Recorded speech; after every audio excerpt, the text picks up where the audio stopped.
The acting White House chief of staff says President Trump didn't expect so much opposition to his plan to host next year's G7 summit at his Florida resort.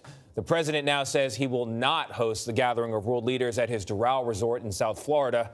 Acting chief of staff Mick Mulvaney faces his own pushback for acknowledging the president held up military aid to pressure Ukraine to investigate Democrats. Paula Reed is at the White House. Paula, are there signs that Mulvaney, who is acting chief of staff, might lose his job entirely? Tony, a former White House official tells CBS News the knives are out for Mulvaney. And his press conference last week drew criticism from both sides of the aisle. But so far, there's no sign the president is unhappy, and the Trump campaign has embraced Mulvaney's messaging, even selling a T-shirt with Mulvaney's now infamous quote, "Get over it." I still think I'm doing a pretty good job as the chief of staff, and I think the president agrees. Acting chief of staff Mick Mulvaney insisted Sunday he is not stepping down. Absolutely, positively not. In an administration known for upheaval, Mulvaney's role seems less certain after an explosive press conference last Thursday. Get over it.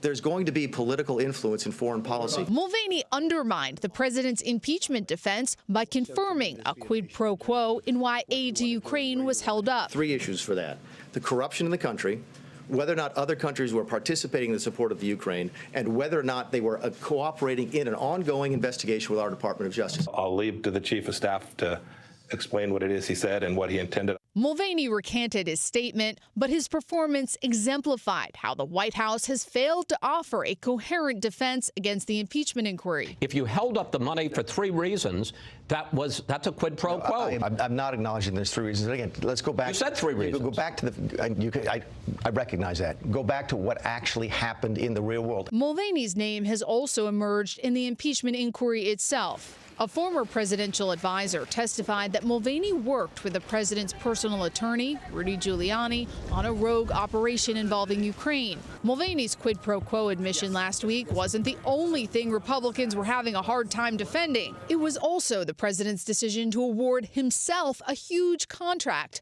by hosting next year's G7 summit at his hotel in Florida. This just creates more controversy that, quite frankly, we don't need right now. Mr. Trump was not expecting Republicans to criticize the decision, and in a rare move, he reversed course on Saturday night.